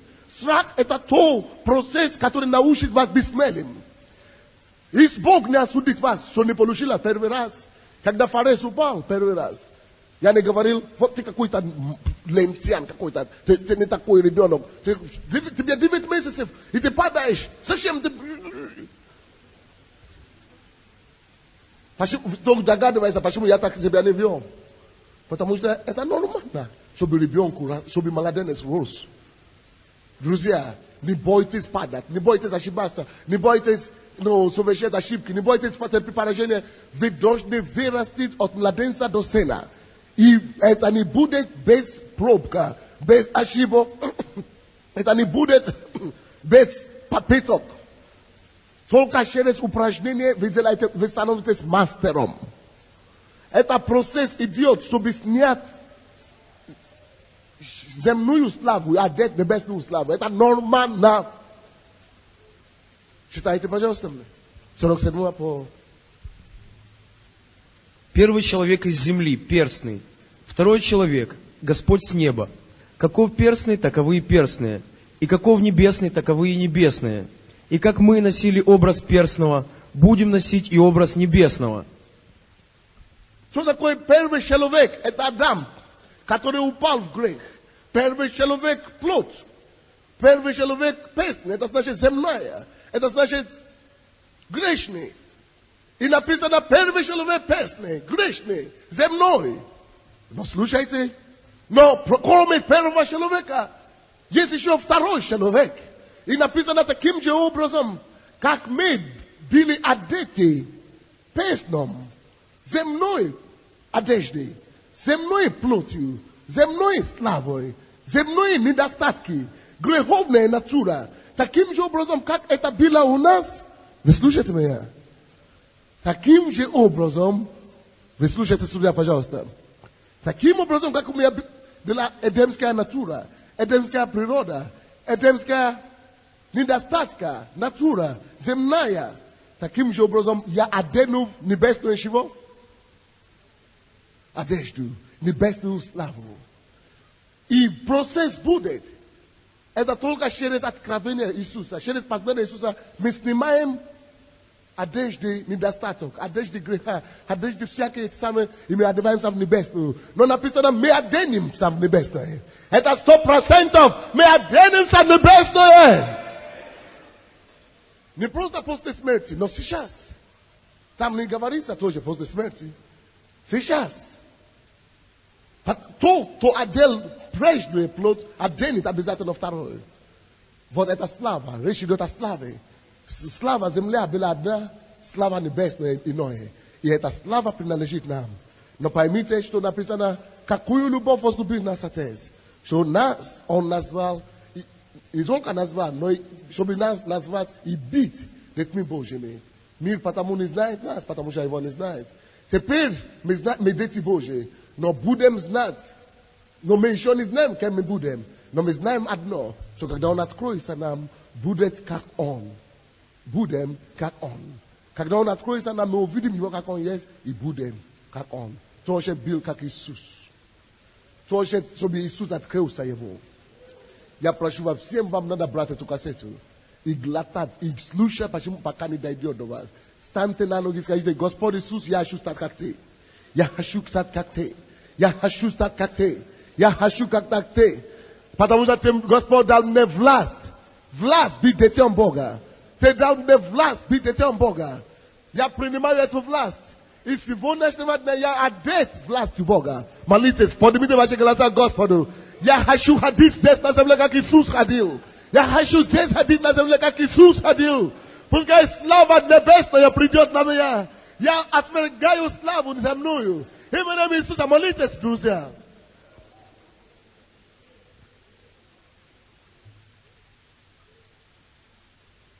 Молитесь, поднимите свои голос. Сокрушайтесь перед Богом. Ищите откровение Иисуса. Ищите познание Иисуса. Это придет через жажда познать. Через жажда познать.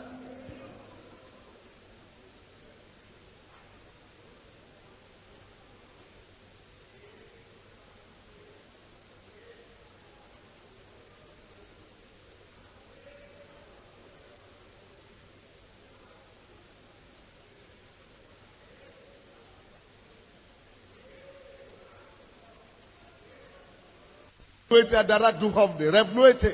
Ревнуйте. Закройте глаза и представьте себе, что костюм Бога одет на вас. Жезл Бога дан вам. Власть бить сынами Божьими. Власть бить детьми Божьими. Власть бить чадами Бога на вас.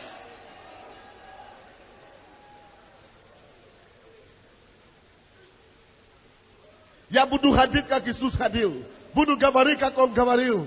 Я буду делать чудеса, которые Он делал. Я верю в это, потому что я полноценный гражданин неба. Я наследник. Он мой старший брат. Я буду такой же, как Он.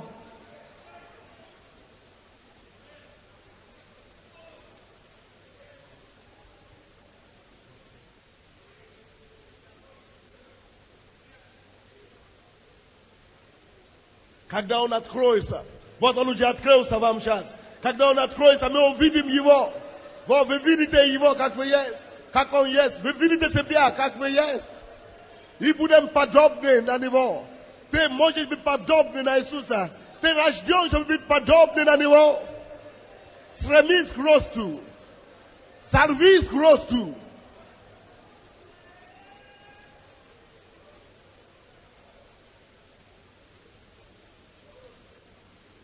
Послушайте, если вы станете утром, у вас каша в голове. Вы думаете, вы даже забыли про вчера. Не это играет роль. Играет роль, что Бог уже дал эту власть. Познание. Вы просто вспоминаете, и вы начнете туда же вступать и ходить. Познание, осознание. Но тем больше вы будете знать, тем больше вы будете вспоминать, тем меньше вы будете забывать. Вот почему вам надо знать. И жить этим. И действовать. А когда вы встаете, вы каша в голове, мне не хочется ничего. А Бог говорит, но тебе еще дано, посмотри, твоя трона лежит. Стань, я тебя жду, пожалуйста, стань, вступи в должность, в обязанности. Давайте поднимем наши, Господь, я буду действовать по вере. Я не буду движимым тому, как я себя чувствую, по чувству или по самоощущению. Я не буду действовать, я не буду двигаться по обстоятельствам. Я не буду смотреть на видимое. А сегодня я начну верить тебе. Я начну верить тебе. Я начну верить тебе. Потому что без веры нельзя угодить Богу. Я начну верить, что я есть такой, как ты сказал, я есть. Я одет в костюме власти. Молитесь.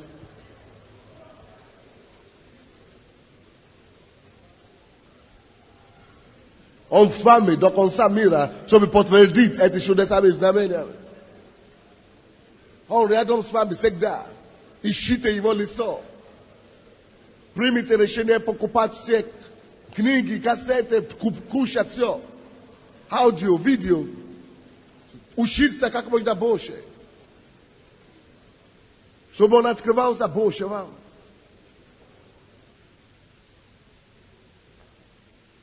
Во имя Иисуса Христа. Аминь.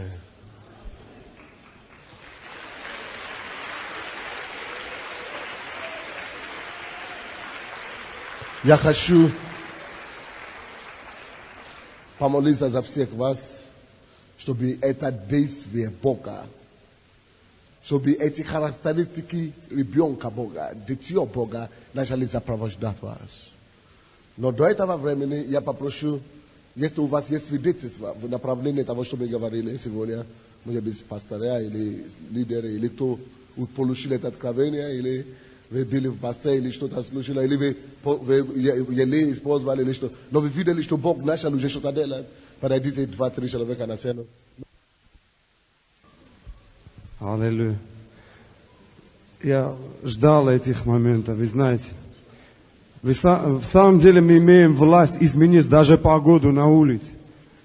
От 20 градусов до 5 градусов мороза. Я молился и просто постановил, изменился. Были моменты, когда я говорил, я останавливаю время. Я опаздывал, ехал на служение. Я говорю, время во имя Иисуса я останавливаю прямо сейчас, чтобы я не опаздывал. Но то, что я хочу свидетельствовать. В 98 году, в феврале месяце, в Армении подал в отставку президент наш в Армении. И я молился всегда за Армению, за президентов. И вы знаете, пришел человек, который давно, за полгода я молился за него. И даже в некоторое время я ослабил молитвы за настоящего президента. Я молился за того человека, который пришел баллотироваться. Но вы знаете, когда он пришел баллотироваться, он не имел права вообще участвовать. Потому что законы были так, что человек, который баллотировался, он должен быть минимум 10 лет гражданином той страны. И вы знаете, Бог мне говорил, ты постанавливай. Я постанавливал с верой во имя Иисуса, сказал, что этот человек будет президентом этой республики. И вы знаете, парламент принял решение, убрал этот закон, десятилетие, это ограничение. И этот человек сейчас президент Республики Армения. Я хочу сказать, что у нас в самом деле есть власть изменить. Просто времени нет. Я бы просто целые 2 часа, 3 часа, целую сутку рассказывал, какие постановления мы говорили. И здесь, в Украине, просто приняли сейчас.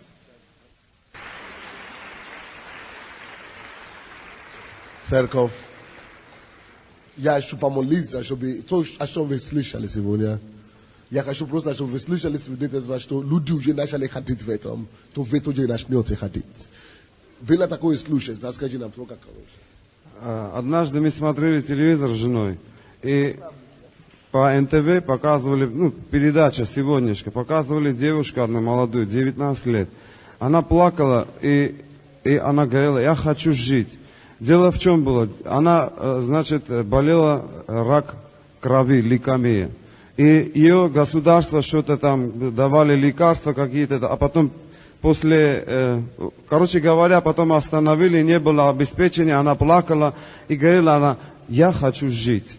И так мне затронуло сердце, что я взял и позвонил в эту передачу, это была ночь. И я звонил, и я говорю, дайте мой телефон и скажите, что я знаю, кто может помочь ей. Она звонила через сутки, я ее проповедовал, она покаялась. И, было постановлено, что она исцелена. И 3 раза проверяли ее, я хочу покороче. 2 раза взяли кровь, а 3-й раз взяли из костного мозга. Врачи до сих пор, они не понимают, что это произошло там. Вы понимаете? Оказалось, кровь чистая. Там, не было ничего, абсолютно, никаких следов лейкемии. Во имя Иисуса. Представляете себе, что это такое? Это по телефону он молился. Это они не видели до сих пор. Это по телевизору, НТВ. Лейкемия, рак крови. Он написал телефон, они просили деньги, чтобы за границу делать операцию. А он говорит, что вам не надо никуда ехать. Я помолился по телефону. И он помолился, и рак крови, лейкемия исчезла. И сейчас она здорова. Она приедет сюда свидетельствовать. Вот что Бог делает. А люди мучаются по всему миру. Правители земли, чтобы остановить боли по всей земле. Либо по телевизору мы слышали, либо по газете. Мы должны постановить. И так будет, как мы постановим. Вот в чем дело. Евангелизационное служение ходит по больницам. Но вы знаете, никогда раньше я не была в реанимации. Я не знаю, что это такое. И когда в этот раз мы шли, Дух Святой просто сказал, заходи. Он просто повел в эту реанимацию. Просто двери открылись. Врачи, они просто позволили это делать и мазать этих людей маслом. И вы знаете, когда мы пришли узнавать просто результаты, мы надеялись на то, что хотя бы их выпишут в палаты. Но врач сказал, что все эти люди, их просто убрали домой. То есть они встали и ушли домой. Это наркологическая больница. Нет, реанимация. Это люди между жизнью и смертью. Мы видели просто этих людей, знаете, я очень боялась больниц. Когда я приходила туда, у меня просто, знаете, головокружение, я теряла сознание. Но тут Бог дал просто помазание. Я люблю теперь этот запах, потому что люди, они поднимаются и уходят домой. Мало того, многие тут же открывали глаза и говорили, у них короткие молитвы. Они кричали, Иисус, спаси меня. И у них текли слезы, они каялись. И Бог спасал их. Я помню, когда София говорила, что у меня болит сердце за тех людей, которые умирают без покаяния в больницах. И вы знаете, Бог уже пошел туда. Там пробуждение, медперсонал кается. Они уже свидетельствуют, что есть люди, которые прыгают с 9-го этажа, и они их просто выписывают, потому что там буквально шок и ушиб. Вы представляете, что делают молитвы? А когда я молюсь, я просто вижу это все. Бог будет двигаться через вас точно так же. Yes. Во имя Иисуса. Аминь. Я хочу засвидетельствовать насчет Елея. Это просто у меня мать неверующая, и она ходила в церковь просто так вот. И слышала свидетельство, и она услышала, что идут исцеления. И она пришла на служение помазания еще месяц назад и принесла платки. Она про елей еще не слышала. И приложила, у нее была опухоль в груди. И после того, как приложила платок, начала опухоль сходить. Но как на это служение помазания она пришла уже с елеем. И буквально на следующий день ее опухоль прошла, это вся. Yes. И она уже звонит своим подругам, свидетельствует. Слава Богу. Аллилуйя. Видите, что Бог делает? Мы есть освободитель мира. Давайте мы сейчас скажем, я есть освободитель мира. Все, слушайте. Будьте благословенны. Действительно, такая Божья благодать. В этот вторник наставники, помогайте я получаю откровение. Вот утром молюсь и закрываю глаза, Господь дает откровение. Только после этого я могу что-то сделать. Без Него я ничто. И вот Он мне дал откровение, что я могу молиться за глаза. И я начала вспоминать, у кого глаза больные. Я позвонила и говорю, у нее -5 был. Я говорю, ты хочешь принять Иисуса в сердце свое? Она с такой радостью, да, конечно. Я говорю, ты мне только скажи, чтобы я напрасно с правого берега не ехала на левый с маленьким ребенком. И она, да, я тебя жду. И я говорю, я так обрадовалась, я говорю, не понадобятся больше тебе очки твои. Ну, я просто так сказала. И пока я приехала к ней, эти очки, когда она хотела идти в магазин, они разломались надвое, и линзы разбились. Когда я приехала, она покаялась. И когда через часа 2 она покаялась, искренне раскаялась, я ей говорила Слово Божье, я открыла Библию и говорю, на, читай, вот что произошло. Исайя 53 глава 4 и 5 стих, ранами его мы исцелились, и она читала сама. Сама читала, она видела, у нее был -5 в этот же день. Вы знаете, что она делала по вере? Она пошла по вере, и вы знаете, что Бог сделал? Бог приводит в исполнение слова раба своего. Подтверждает слово раба своего и приносит в исполнение слова посланников своих. Если ты скажешь с верой, ты можешь включить свою жизнь, что пускай что будет, от умру, но будет так, как я скажу. Всегда так будет у вас. От умру, но я скажу, так и будет. Я не знаю, я не буду сомневаться. Так и будет. Давайте. Будьте благословенны. Я очень коротко. Хочу сказать, у меня мама 85 лет. У нее был микроинсульт с порезом лица. Лицо ушло в сторону. Некоторое время назад, во время служения, пастор Сантей получил откровение, что моя мать исцеляется. Я пришла домой, действительно, лицо у мамы стало на место, все выровнялось, но еще была какая-то шишка под рукой. И с глазами было, еще глаза болели. Я потом имела елей, принесла домой, помазала маму во имя Иисуса Христа. Мама знает Писание, очень любит и читает, и верит очень сильно. И вы знаете, я помазала ей. И на следующий день мама сняла очки и сказала: смотри, я читаю Евангелие без очков, представляешь? Это раз. Во-вторых, уже шишка у нее под рукой, уже все, не болит ни рука, ничего. И в следующее воскресенье мама будет здесь. Видите, что Бог делает? Скажите, я могу это делать. Аминь.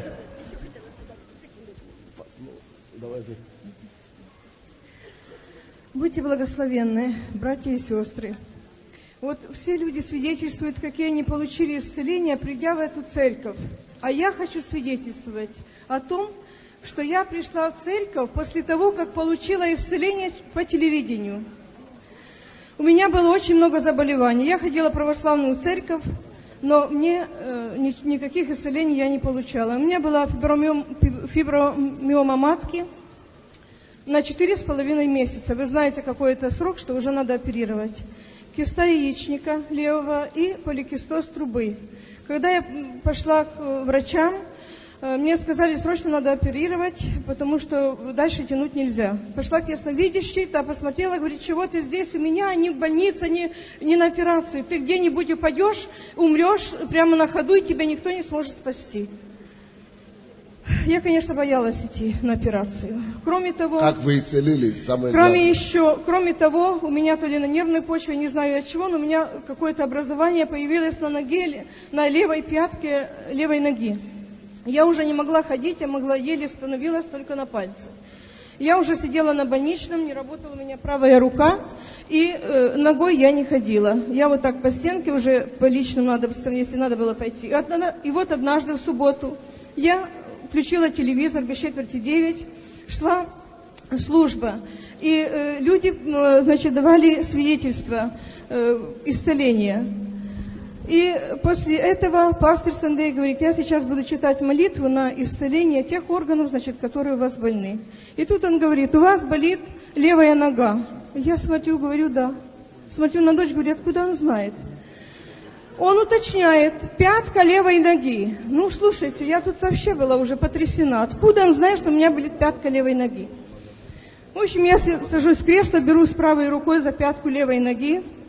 И после того, как пастор Сандей почитал молитву, сказал «Амен», я подхвачиваюсь с кресла и галопом бегу, извините, по личным надобностям. Выхожу из туалета, а дочь смотрит, говорит: мама, что, у тебя уже нога не болит? А я потом: ой, что ты айкаешь? Ты только что бежала галопом, все было нормально, а сейчас ты айкаешь. И вот я стала на эту пятку, один раз, второй раз, и по сегодняшний день у меня эта пятка не болит. Исчезла опухоль, мгновенно я получила исцеление. Слава тебе, Господи, и пастырю Сандею. Аллилуйя. Еще одно. У меня не работала правая рука, и я вот так вот буквально рукой всовывала в рукав, пальто. И я после этого говорю: все, если на следующую субботу у меня исцелится рука, тогда я поверю, что да, в этой церкви действительно Бог, и что в эту церковь стоит ходить. Слушайте, через неделю мы с дочерью уже сидим возле телевизора и опять слушаем, молитвы на исцеление. И пастор Сандей говорит: у вас болит правая рука. Уточняет: плечо правой руки. Слушайте, мы уже молча с дочерью вот так переглядываемся, и ничего уже друг другу не говорим. Я только вот так вот сделала, положила левую руку на правое плечо, прослушала молитву. Когда пастор сказал «Амен», и тихонько говорит: поднимайте руку. Я подняла так руку, подняла так, потом сделала вот так. И вот по сегодняшний день я все это делаю так. И еще последнее. Пошла я к врачу, ушли все мои заболевания. Сейчас у меня ни фибромиомы, ничего. Врач сказал: у вас какой-то там маленький фиброматозный узелочек. И когда я сказала, какие у меня были диагнозы, она спросила, где же находится этот пастор Сандей, где находится этот врач, это церковь. И я уверена, что она где-то здесь. Врач Девитайкина. Должна быть здесь. Слава спасибо. Слава тебе, Господи, и вам спасибо, Сандей. Дайте микрофон. Спасибо. Будьте благословенны. Дорогая церковь, я расскажу насчет Елея. Я работаю в Амосово институте. Когда после реанимации мы заходим, я помазал одного человека, он будет свидетельствовать. Его через 3 дня подняли уже с реанимации. Но он уже нормально ходит. Он придет и будет свидетельствовать. Аллилуйя. Сейчас я еще помолиться за всю церковь и за вас. Чтобы это познание Бога, это откровение Иисуса пришло. И чтобы вы начали творить по вере невероятные чудеса и знамения. Властью именем Иисуса. Поднимите ваши руки к Богу. Закройте ваши глаза. И представьте себе, что когда вы поднимаете ваши руки сейчас, и я буду молиться, что Господь одевает вас в жилетку власти сыновей Божьей. Жилетку власти сыновей Божьей. Жилетка Божья падает на нас, на вас. Жилетка власти детей Божьей. Потому что все, которые уверовали, вы же верите, которые приняли его, вы уже приняли его, дал он власть бить детьми, сыновьями, шадами Бога. Поднимите руки, время силы пришло. Господь, именем Иисуса, я прошу тебя, чтобы ты оставил на твоего народа это деяние власти и силы детей Божьей. Именем Иисуса, пускай это произойдет. Прямо сейчас. Примите. Чтобы они начали творить невероятную властью детей Божьей. Чтобы они начали последовать за примером Сына Бога, твоего Сына Иисуса, который дал нам возможность родиться в этой семье. Чтобы они начали подражать своего старшего брата. И чтобы невероятные свидетельства последовали за этими. Я уже просил, и ты уже сделал это. Тебе слава и честь и хвала. Во имя Иисуса Христа. И весь народ Божий сказал: дайте Богу славу. Раздуйте в Господе.